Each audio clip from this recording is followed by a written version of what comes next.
Concerned about paying the income-related monthly adjustment amount when you get out there to Medicare age? They call this IRMAA. Well, you should be. You should be planning ahead with strategies to avoid it. I've got 3, that more coming up.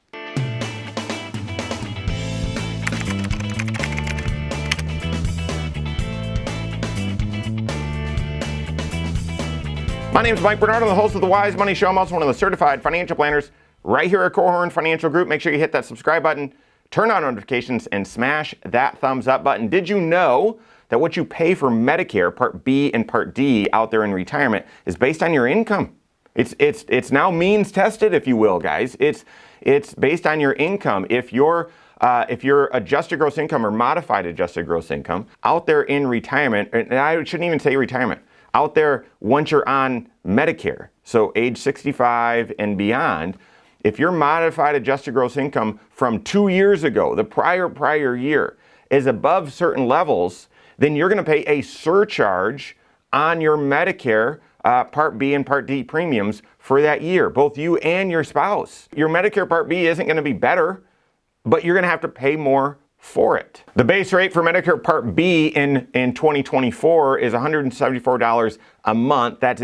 That's for you, that's also for your spouse. But if your income from 2 years ago, the prior year, so from 2022, if married couple, if it was above $206,000, then you're going to pay a little bit extra. You're going to pay more for your Medicare Part B, both you and your spouse. If it's above $258,000, instead of paying $174.70, you're going to pay $349.40 per month, each of you. And this is just the Part B portion. The Part D goes up as well. So you can see that this surcharge, I think of it as an extra tax. You want to avoid it. You want to plan ahead. And yeah, by golly, hopefully you've got lots of resources in retirement, lots of income, and you're in great shape. Don't need to worry about finances. But one of those worries, if you have high income, is, gosh, I've got to pay extra for my Medicare Part B. Is there something that I could do to avoid this? Well, proper comprehensive financial planning throughout your life can help you reduce or completely avoid the amount of income-related monthly adjustment amount that you pay. Recently, I was just had a meeting with an individual that we've been counseling, been serving for, the last 10 years or so. Love this family.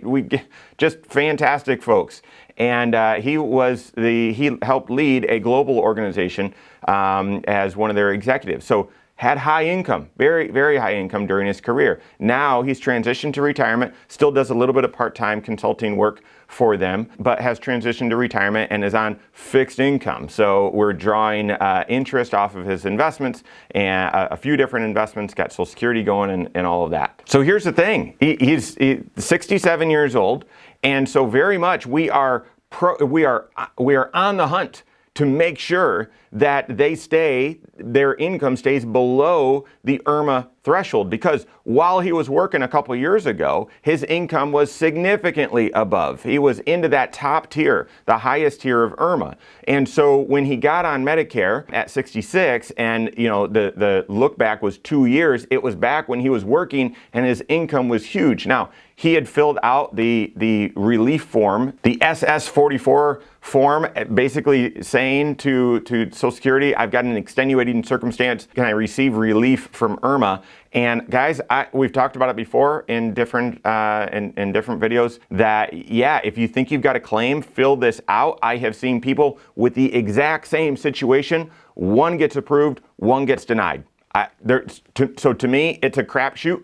In his situation, they actually granted relief. And so we've been actively working on, well, how can we make sure that through retirement, we reduce and avoid IRMAA, reduce the chance that their income's going to get above that threshold. So I wanted to point out the 3 things that we've done in his specific situation to help reduce IRMAA.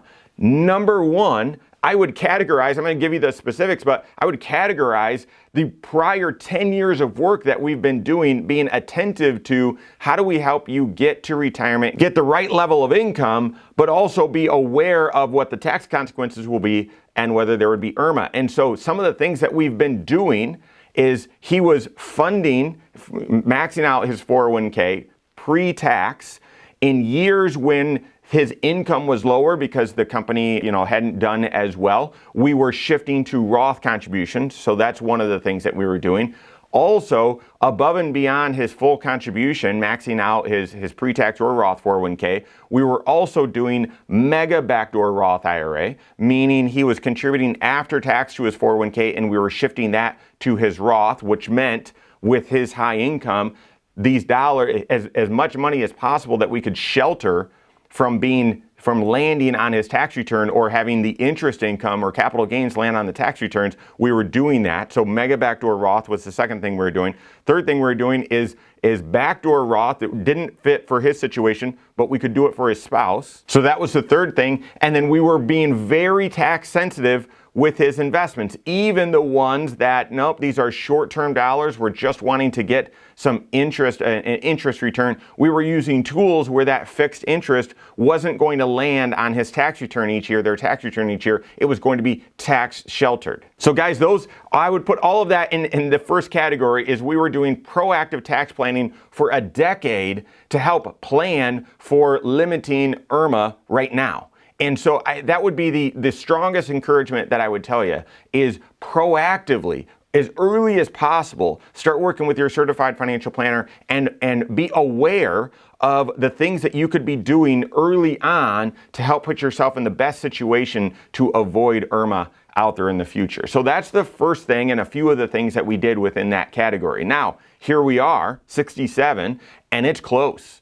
It's close. We did the tax projection for this year, and it's looking like he's going to be a little bit over the IRMAA threshold. Why is that? Well, some of his investments have done better, so the income that is landing on this tax return as taxable is a little bit higher than what we originally projected. But also, this consulting income turns out it's going to be a little bit higher than what we were planning on as well. So we're a couple $1,000s into that IRMAA based on how we see it right now. So, second strategy that we did, I told you he's still consulting for them.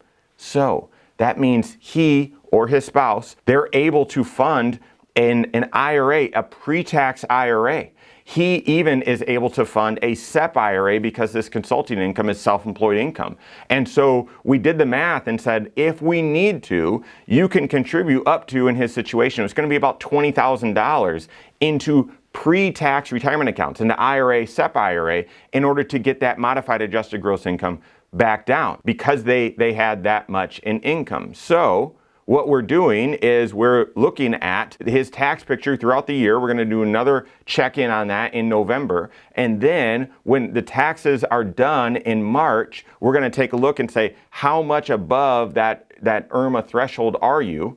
And therefore, let's contribute whatever that amount is, that excess amount, let's contribute that from your bank account into your IRA, your spouse's IRA, your SEP IRA, and get that deduction, reduce your modified adjusted gross income so you can stay below that IRMAA, income-related monthly adjustment amount threshold. So that's the second planning strategy that we're doing in his unique situation. And then third, and guys, this one might seem obvious, but this is, I've had a handful of times this year already where we've talked about this, and that is, well, the original plan is that you're drawing your Social Security, you're drawing income off of your non-IRA investments, and then you're going to start supplementing, getting more income out of your IRA as well. And we looked and said, hey, maybe for this season, while you're doing the consulting, while you've got this extra consulting income that is obviously helping you with cash flow, maybe we reduce the amount that we draw out of your IRA. And if you still need that income,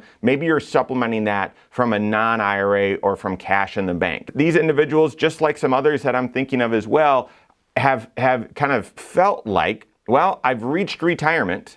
I've got a nice cushion in the bank and I want to preserve that. And I do too. And therefore, it's time to start drawing out of my investments. And we've structured it that way. But when it comes down to, hey, we're close, we're within a few $1,000s of whether we pay IRMAA or get to avoid it.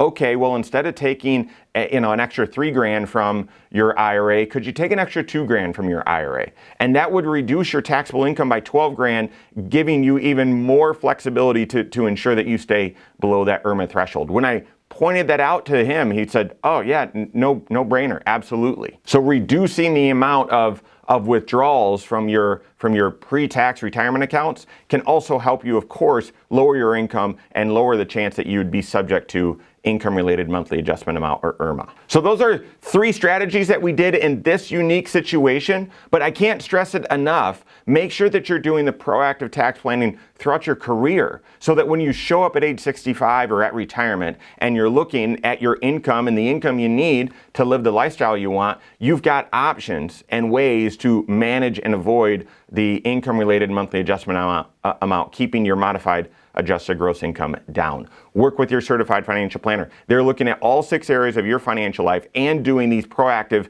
creative tax planning strategies, helping you apply the right ones in your situation. So work with your CFP on that. If you don't have a CFP on your team, you can contact one on my team. Find us online, Korhorn.com. That's Korhorn with K. WiseMoneyShow.com. You can find us there as well. Or send us an email, info@Korhorn.com. All right, there you have it. Go on and take your next wise step in your financial life.